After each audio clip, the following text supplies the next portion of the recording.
आप लोगों से बहुत ज़्यादा मेरा एक्सपेक्टेशन है, क्योंकि आप लोगों को हम आज से होमवर्क देंगे और उस होमवर्क का क्या रिजल्ट हमें मिलता है उसको हम लोग देखेंगे।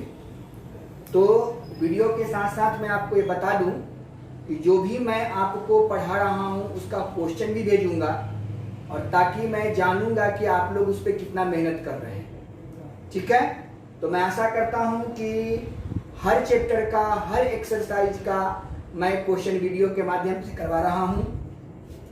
तो हम लोग पिछले वीडियो में पढ़ रहे थे सबसेट, और सबसेट का भी क्वेश्चन हम करवाएंगे और सबसेट का भी क्वेश्चन आपको हम देंगे। तो आपको जब हम देंगे तो उसको ध्यान में आपको रखना है, उसको कैसे करना है वो आपको समझ लेना है। चलिए हम शुरू करते हैं सबसेट के बारे में। सबसेट का कुछ क्वेश्चंस हैं जो आपको क्वेश्चन के माध्यम से सबसेट और ज्यादा क्लियर होगा। तो मैं थोड़ा सा आपको बता दूं कि सबसेट कहते किसको थे, वो थोड़ा सा आप देख लोगे। तो सबसेट के बारे में मैंने आपको बताया था कि इसको दो चिन्ह से डिनोट किया जाता है, एक तो इस साइन से और दूसरा इस साइन से। ये कब यूज करते हैं और ये कब यूज करते हैं, इसके बारे में मैं आपको पिछले वीडियो में बताया था। मैं चाहता हूं कि थोड़ा सा और बता दूं। मैंने बोला था कि अगर a इजिकल टू 1 2 3 दिया हुआ है, ओके, ये 1 2 3 दिया हुआ है। अगर a इजिकल टू 1 2 3 है और b इज इक्वल टू भी 1 2 3 है, तो इस केस में कहा जाएगा कि a subset of b and b subset of a। जब दोनों में एलिमेंट सेम होगा तब। क्लियर है? इसको हम जब सेट A का एलिमेंट और सेट B का एलिमेंट दोनों इक्वल होगा तो A subset of B and B subset of A बोल देंगे। दूसरी चीज, इसका हम यूज कहां करेंगे ये आपको बता दूं कि अगर A इज इक्वल टू 1 2 3 है, B इज इक्वल टू केवल 1 है, केवल 1 है, तो क्या है, ये B जो है वो A का क्या है, ये जो बड़ा वाला होता है वो बाद में लिखाता है और छोटा वाला होता है वो पहले लिखाता है। तो इसको पढ़ेंगे B subset of A। Clear? B subset of A समझ में आ गया? यानी B का जो एलिमेंट्स 1 दिया हुआ है वह A के एलिमेंट में है, लेकिन A क्या है, बड़ा है, तो बड़ा वाला को बाद में लिखते हैं। ये चीज, एक कंसेप्ट मैं आपको पहले भी बता चुका हूं। अगर a इज इक्वल टू 1 2 3 है, ओके, तो इसको हम लोग एलिमेंट के माध्यम से डिनोट करते हैं। तो 2 elements of a, 2 elements of a मतलब इसका एक पार्ट को लेते हैं और उसको डिनोट करते हैं a से। उसी के आधार पे b के पास 1 है तो b पहले लिखाएगा और a बाद में लिखाएगा। मतलब ये डिनोट क्या आता है कि B जो है वह सबसेट है A का, जैसे 2 जो है एलिमेंट है A का, तो B सबसेट है A का। यानी कि छोटा सेट और बड़ा सेट में कंपेयर करना है। अगर छोटा सेट में बड़े सेट का सारे एलिमेंट मौजूद है तो हम लोग B सबसेट ऑफ A लिखते हैं। इसी को थोड़ा दूसरे स्टाइल में आप लिख सकते हैं। अगर A B बराबर इतना दिया लिख दिए। अगर मान लीजिए कि हमने कर दिया कि C इज इक्वल टू 1 2 ले लिया, तो क्या लिखेंगे, फिर लिखेंगे C subset of A। Clear है? अगर मान लीजिए कि C के जगह पर अगर हम कोई D ले लेते और यहाँ पे 1 2 3 ये तीनों लिख देते तो हमको लिखना पड़ता क्या, ये समझिए, A को पहले लिखना है, सॉरी D है तो D को पहले लिखना है, सबसेट ऑफ A लिख देना है। According to this process B को तो छोटा था इसको लिख लीजिए, C को छोटा था तो C को पहले लिखिए, A को बाद में लिखिए। यहाँ पे D और A दोनों आपस में क्या है, इक्वल है, इसलिए इक्वल का चिन्ह देंगे, D यहाँ पे सबसेट ऑफ A लिख देंगे। दोनों चिन्ह को हम लोग सबसेट ही बोलेंगे, लेकिन इसमें इक्वल का चिन्ह आ जाता है इसलिए इक्वल लगाएंगे। जिसमें इक्वल का चिन्ह नहीं आएगा उसको हम इस तरीके से डिनोट करेंगे। एक चीज यहां ध्यान देना है कि जो भी सबसेट बनेगा वो फाइनाइट सेट का बनेगा, इनफाइनाइट सेट का नहीं बनेगा, क्योंकि इनफाइनाइट सेट में बहुत सारे एलिमेंट्स होते हैं और उसका सबसेट बनाना मुश्किल हो जाता है, इसीलिए उसका हम सबसेट नहीं बना सकते हैं। तो जब भी सबसेट बनेगा वो फाइनाइट का बनेगा, इनफाइनाइट का नहीं बनेगा। तो हम लोग इस तमाम चीज के बारे में पिछले वीडियो में डिस्कस कर चुके हैं। आज हम फिर से कुछ क्वेश्चन के माध्यम से आपको डिस्कशन करते हैं और समझाते हैं। कुछ of the following statements are true. बहुत बढ़िया बात, ये स्टेटमेंट्स मैंने दिया है और इसमें आपको बताना है कि कौन ट्रू है और कौन फॉल्स है। लिखा for any two sets, for any two sets, यहां समझिए, for any two sets A and B, A and B, दो एनी सेट्स कह रहा है, न दोनों के बारे में इक्वलिटी के बात कह रहा है, न दोनों सेट के बारे में यह बताया जा रहा है कि दोनों सेट का क्या एलिमेंट्स है, उसके बारे में कोई जिक्र नहीं है। तो अगर आप A इज इक्वल टू ले लेते हो alpha beta gamma and B is equal to ले लेते हो A B और C, ध्यान देने वाली बात, या केवल A B ले सकते हैं, ये आपके मन मर्जी पर डिपेंड करता है। 1 2 3 ले सकते हैं, जो आपको लेना है।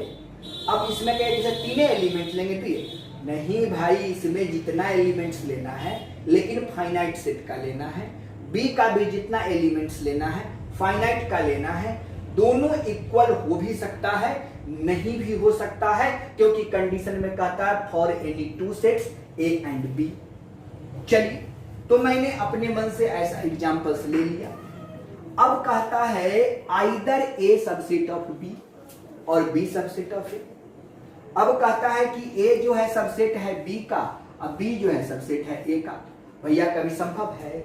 जब एलिमेंट्स डिफरेंट है तो सबसेट होने की तो कहीं कोई बात ही नहीं है। यानी कि ए सबसेट बी का नहीं होगा, बी सबसेट ए का भी नहीं होगा, और हो भी सकता है नहीं भी हो सकता है, क्योंकि ये मेरे ऊपर डिपेंड्स करता है कि एलिमेंट्स के अरेंजमेंट क्या है।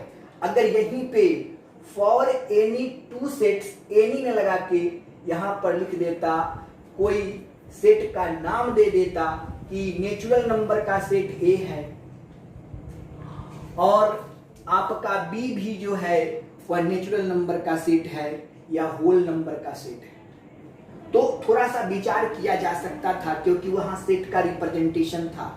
लेकिन यहां पर कोई सेट का रिप्रेजेंटेशन नहीं है, इसीलिए ये दोनों इक्वलिटी का केस तो कभी आ ही नहीं सकता है। ठीक है, यानी ये पहला स्टेटमेंट आपका क्या निकल गया सर?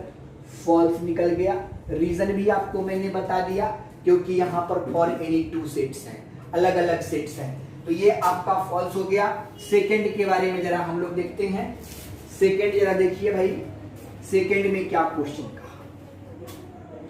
कहता है every subset of an infinite set is infinite. मैंने बोला अभी एग्जांपल देते समय कि भाई सबसेट हमेशा फाइनाइट का होता है, इनफाइनाइट का नहीं हो सकता है, तो ये भी आपका क्या हो गया? फॉल्स हो गया। चलिए, यानी ये भी आपका फॉल्स हो गया।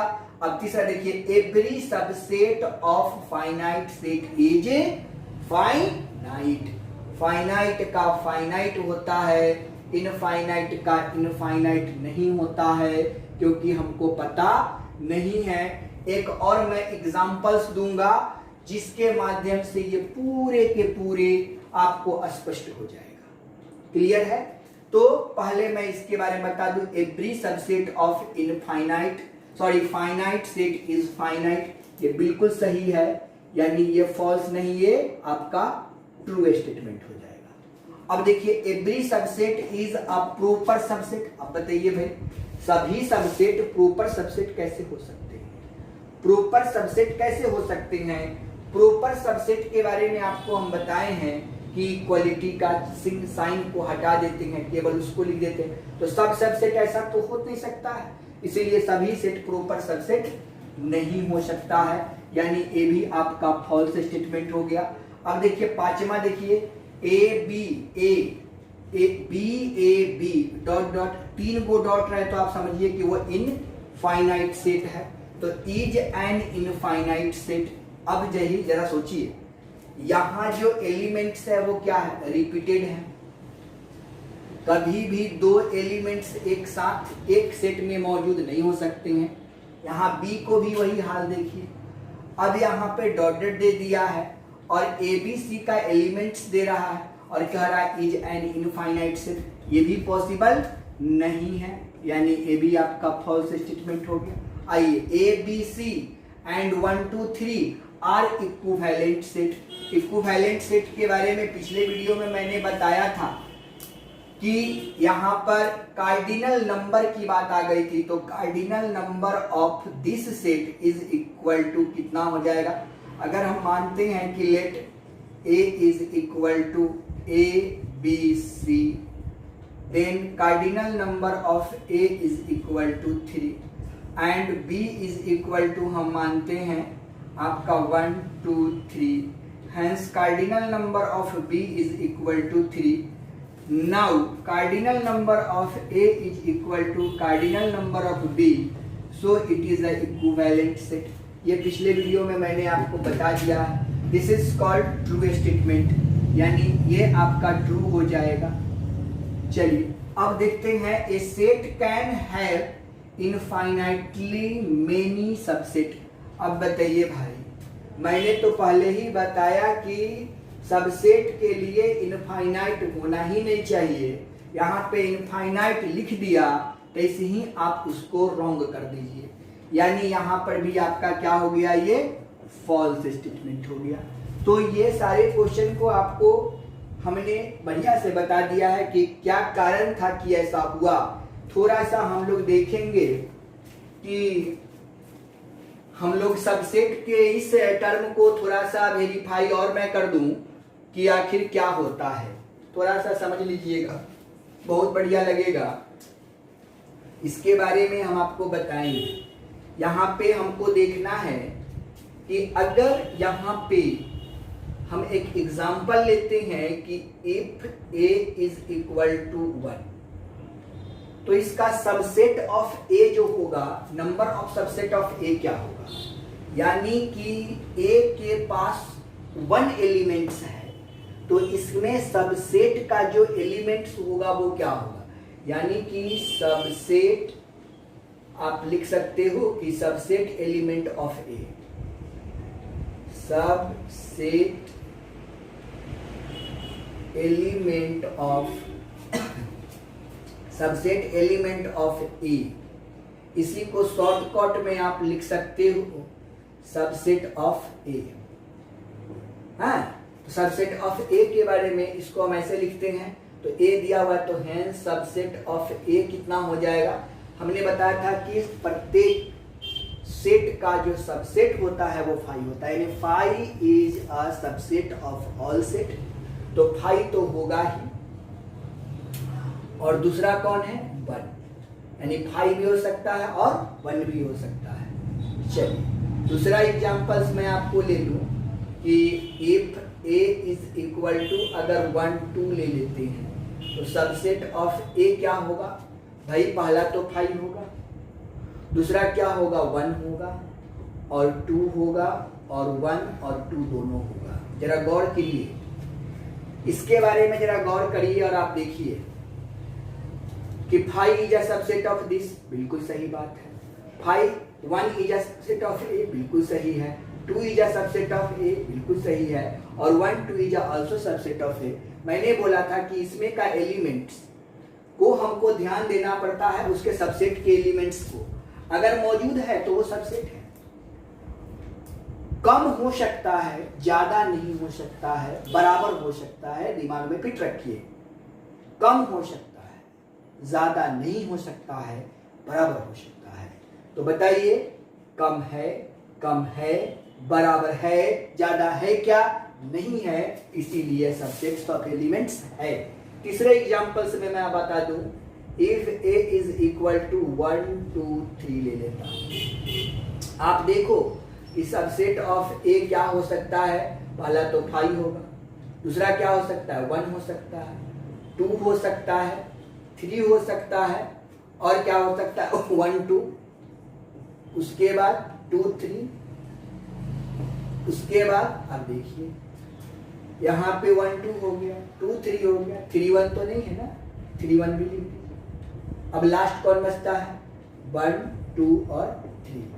गिन लीजिए इसको, 1 2 3 4 5 6 7 और 8। गौर फरमाने वाली बात है कि जब elements of set A is equal to 1, the elements of subset A is equal to 2. Two elements of set A is equal to 2. The elements of subset is equal to 1 2 3 4. बहुत बढ़िया।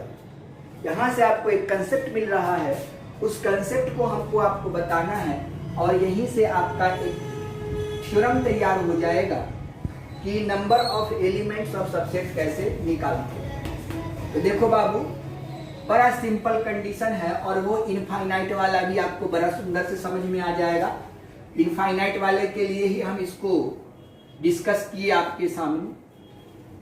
चलिए, तो मजा आ जाएगा। अभी आप क्या देखेंगे वो समझेंगे कि कैसे इसको हम बना रहे हैं।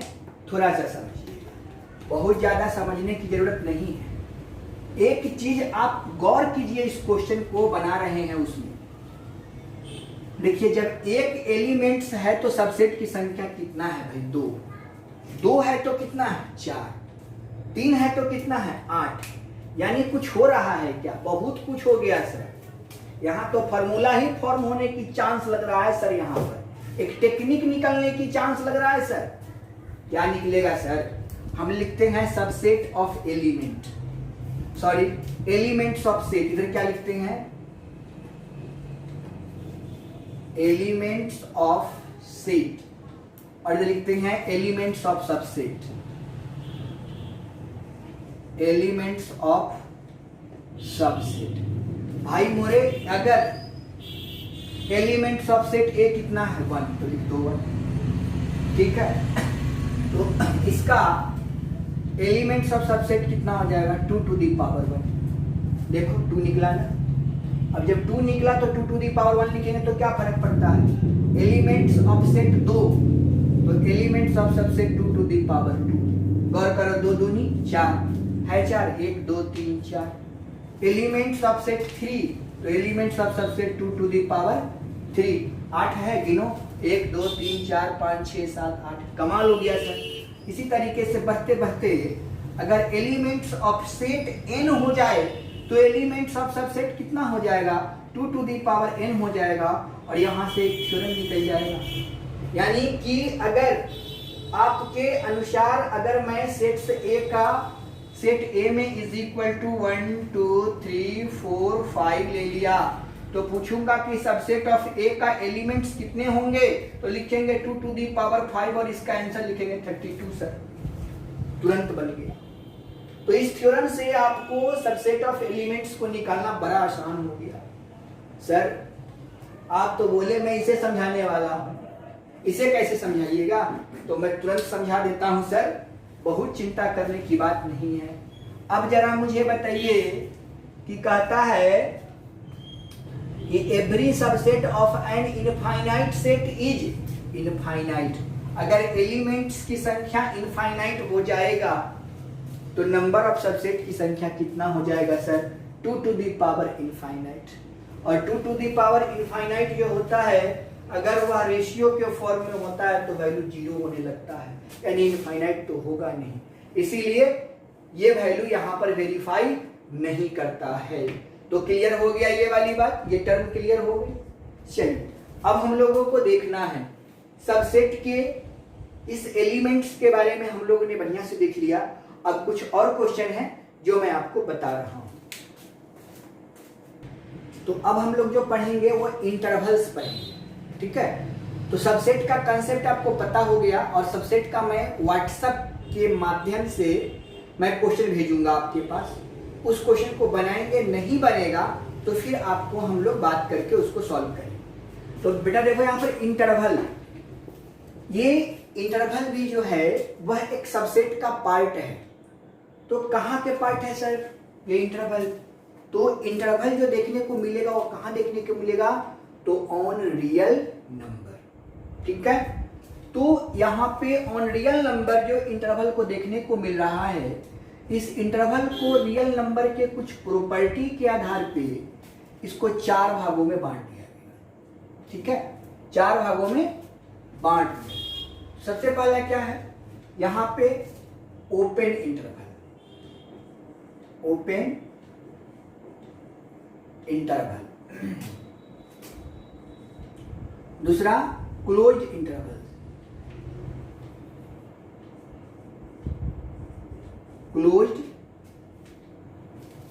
Closed interval. उसके बाद है यहां पे open close interval, open closed interval और closed open interval, open interval. ये 4 प्रकार है। अब इंटरवल को देखना है तो कैसे देखेंगे, अगर यहां पे कोई रियल नंबर है, रियल नंबर कहां से कहां तक होता है, -∞ टू +∞, ये नंबर लाइन है और इसी को हम लोग क्या बोलते हैं, रियल नंबर। यहाँ पे क्या होता है, 0 1 2 3 4, इधर -1 -2 -3 बढ़ते बढ़ते। अब देखिए यह जो रियल नंबर है, ये पूरे के पूरे नंबर को क्या बोलते हैं, रियल नंबर। इस पर रूट्स में, पॉइंट्स में, डेसिमल में सारे इस पे आपको मौजूद है। तो प्रश्न पूछता है कि आखिर ओपन इंटरवल क्या है, क्लोज इंटरवल क्या है। ठीक है, तो कोई ऐसा रियल नंबर जो किसी पॉइंट से किसी पॉइंट के बीच में लाई करता है, किसी पॉइंट से किसी पॉइंट के बीच में लाई करता है। सपोज कीजिए कि a is greater than x is greater than b। अगर इस फॉर्म में कोई है, कोई जो है सो इस फॉर्म में है, ठीक है, कोई इस फॉर्म में है, यानी कि x is lies between a to b। Clear. दूसरा हम लोग क्लोज इंटरवल के बारे में देखेंगे, तो इसको क्या लिखेंगे, a इज ग्रेटर देन और equal to x is greater than और इक्वल टू b। और इसको हम लोग क्या लिखेंगे कि a is greater than x is greater than और इक्वल टू b। और इसको क्या लिखेंगे कि a इज ग्रेटर देन और equal to x is greater than और equal to greater than b। समझिएगा बात। इस सिंबल, जहां पे ये सिंबल ग्रेटर देन का केवल सिंबल हो, इक्वल टू का साइन उसमें नहीं लगा हो, तो हम उसको समझेंगे कि वो ओपन की बात हो रहा है। वो किसकी बात कर रहा है, ओपन। जिसमें इक्वल टू का साइन लग जाएगा उसको हम समझेंगे कि वो क्लोज का बात कर रहा है। ठीक है, तो ये हो गया ओपन और ये हो गया क्लोज। तो गौर कीजिए, इस साइन को क्या बोलते हो, यहां से ओपन, इस साइन को क्या बोलते हो, ओपन, और इस साइन को क्या बोलते हो, क्लोज। तो ओपन क्लोज हो गया, ओपन क्लोज इंटरवल तो है। जो गैपिंग है उसी को हम क्या बोलते हैं, इंटरवल। अब देखो यहाँ पे किसका साइन है, क्लोज, तो देखो पहले क्या लिखा हुआ है, क्लोज। इस साइन को क्या बोलते हैं, ओपन, तो यहाँ पे क्या लिखा हुआ, ओपन। और दोनों के बीच का जो गैपिंग है, इस x जो क्वांटिटी है रियल नंबर का, उसका जो गैपिंग है वो किसके बीच में है, a टू b के बीच में। यानी यहाँ पर गैपिंग है, तो गैपिंग का अंग्रेजी क्या होता है, इंटरवल। ये चीज हमको जो गैपिंग रिप्रेजेंट करता है वो रिप्रेजेंट करता है इंटरवल को, ये साइन रिप्रेजेंट करता है क्लोज को, और ये साइन रिप्रेजेंट करता है ओपन को। कुल मिला के क्या हो गया, क्लोज, ओपन, और ये गैपिंग है, तो इसका नाम हो गया इंटरवल। तो आपको समझ में आ गया होगा कि आखिर ये साइन का नाम ही है क्लोज ओपन इंटरवल। अब इसको हम लोग रियल नंबर पर कैसे लिखते हैं वो थोड़ा सा आप देख लीजिए। चलिए ध्यान दीजिए, अब इसको हम लोग रियल नंबर की बात कर रहे हैं तो रियल नंबर में किस लिखेंगे, x is belongs to r, क्योंकि ये क्या है, रियल नंबर है। तो x इज बिलोंग्स टू क्या है, रियल नंबर, और ये कहां से कहां के बीच में कर रहा है, लाई कर रहा है, तो a से लेके b के बीच में लाई कर रहा है। कौन, तो x कौन लाई कर रहा है, x जो क्या है, रियल नंबर है। तो इसको जो हम डिनोट करेंगे, इसको जो हम लिखेंगे, तो ओपन इंटरवल का जो साइन होता है वो दो साइन से डिनोट करते हैं। इसको डिनोट करते हैं ओपन इंटरवल को वो स्मॉल ब्रैकेट से, तो ये स्मॉल ब्रैकेट और ये भी स्मॉल ब्रैकेट, तो क्या हो गया भैया, ये स्मॉल ब्रैकेट से दोनों बंद हो गया, ओपन। दूसरा, इसको दूसरे साइन से डिनोट करते हैं, फर्स्ट साइन हुआ, सेकेंड साइन से हम इस तरीके से डिनोट करते हैं, ठीक है। तो अब मुझे बताइए कि x is belongs to real number such that a is greater than x is less than b है, तो जरा गौर कीजिए कि x is lies between a to b, दोनों पर कौन सा चिन्ह है, ये, तो इसको हम लोग क्या लिखेंगे, अगर ये आपका कोई क्वेश्चन है तो इसको हम a लिख देंगे, b लिख देंगे और स्मॉल ब्रैकेट्स में बंद कर देंगे और ये आंसर हो जाएगा। अगर आपको इस स्टाइल में लिखने का मन नहीं है तो आप a लिखिए, b लिखिए और दोनों तरफ से खोल दीजिए और ये आंसर हो जाएगा। अब देखिए इसको क्या लिख सकते हैं, अब देखिए यहाँ पर कौन सा चिन्ह है, ग्रेटर देन और इक्वल टू, तो ग्रेटर देन और इक्वल टू के लिए हम लोग किसका साइन का उपयोग करेंगे, इसके लिए हम लोग साइन का उपयोग करेंगे क्लोज, और इस पे भी क्लोज है तो ऐसे बंद हो जाएगा, यानी इसके लिए ये साइन और इसके लिए ये साइन, दोनों बंद हो गया। अब इसको हम लिखेंगे किस स्टाइल में, तो लिखेंगे x is belongs to real number such that a is greater than और equal to x is greater than और इक्वल टू b, और दिस इज अ क्वेश्चन। इसको हम इस स्टाइल में लिखेंगे, और अगर ये क्वेश्चन है तो इस पर क्या लिखेंगे, a लिख देंगे, b लिख देंगे और दोनों तरफ से बंद कर देंगे और ये आपका आंसर हो जाएगा। तीसरा देखिए, तीसरा को क्या लिखिएगा, x is belongs to real number such that a is greater than x is less than और इक्वल टू b, यानी इसको इस स्टाइल में लिखेंगे। और अगर ये तीसरा टर्म है, तीसरा नंबर है, तो हम लोग इसको क्या लिखेंगे, इसके लिए मैंने आपको साइन क्या बताया, स्मॉल ब्रैकेट्स, तो a पर कौन सा ब्रैकेट्स लगेगा, स्मॉल ब्रैकेट्स, और b पर कौन सा लगेगा, तो क्लोज, यानी आपका बिग ब्रैकेट्स लगेगा, या आप इसको स्क्वायर ब्रैकेट्स भी बोल सकते हैं, ठीक है, ये लगा दी। अब इसको कहिएगा कि सर मुझे दूसरे स्टाइल में लिखने की इच्छा है, तो आप लिख सकते हैं, तो आंसर ये होगा। अब इसको मैंने बोला कि ओपन में बाहर की ओर खोल भी दिया था, देखिए ऐसे, तो इसको आप a को ऐसे भी लिख सकते हैं और ऐसे भी इसको लिख सकते हैं, कोई दिक्कत नहीं है। और ये चौथा टर्म के बारे में बता दूं, इसको लिखेंगे x is belongs to real number such that a is greater than और equal to x is less than b, और इसको हम लोग कैसे लिखेंगे वो ध्यान दीजिए। a पर कौन सा इंटरवल लगेगा, क्लोज, तो a पर लगा दो क्लोज, b पर लगा दो ओपन, ऐसे लिखने का मन है तो कोई दिक्कत नहीं है। और इसको दूसरे तरीके से लिखेंगे a और यहाँ पे b, बीच में कॉमा का साइन निश्चित पड़ेगा, v दे दीजिएगा, इसके लिए पैक करते हैं और इसके लिए स्मॉल ब्रैकेट लगाते हैं और ये आपका आंसर हो जाता है। तो कुल मिला के हमने देख लिया कि ओपन में क्या होता है, क्लोज में क्या होता है, ओपन क्लोज में होता है क्या, और क्लोज ओपन में क्या है। इस पर क्वेश्चन कैसा रहता है थोड़ा सा मैं आपको दिखा दूं ताकि आपको क्वेश्चन बनाने में दिक्कत नहीं होगा। आपको कहेगा कि write down interval of the sets, this is called set है, इंटरवल है ना, इंटरवल ऑन द सेट आपको पूछ देगा। तो अगर क्वेश्चन रहेगा कि 2 इज ग्रेटर देन और इक्वल टू x, चाहे 2 is greater than x is less then 3, तो इसका क्या लिखिएगा, इन इंटरवल्स में आप क्या लिखेंगे, तो इंटरवल यहाँ पे ओपन इंटरवल, यहाँ पर भी ओपन इंटरवल, तो इसका आंसर लिखिएगा 2 और 3 और ऐसे बंद कर दीजिएगा, आंसर हो जाएगा। उसी तरीके से अगर मान लीजिए कि यहाँ पे लिख दें -2 और यहाँ पर इक्वल टू का चिन्ह हो जाएगा और यहाँ पर x हो जाएगा और यहाँ पे 5 हो जाएगा, तो क्या लिखेंगे -2 और 5, यहाँ पर कौन सा दिस और दिस साइन लगा देंगे, आंसर हो जाएगा।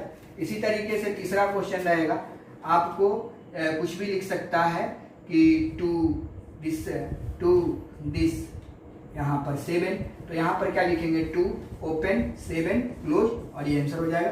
तो इस तरीके से हमने देखा कि आपको इंटरवल ऑफसेट का क्वेश्चन रहेगा तो हम आसानी से बना सकते हैं। तो भाई मोरे आपका 1.3 एक्सरसाइज 1.1, 1.2 और 1.3 ये तीनों एक्सरसाइज को मैंने कंप्लीट करवा दिया है, बता भी दिया है। और अब तीनों क्वेश्चन को मैं व्हाट्सएप पे वीडियो जो डालेंगे उस पे ये क्वेश्चन भी डाल देंगे ताकि आप लोग बनाएंगे। ओके, तो आज यहीं तक। जय हिंद, जय भारत।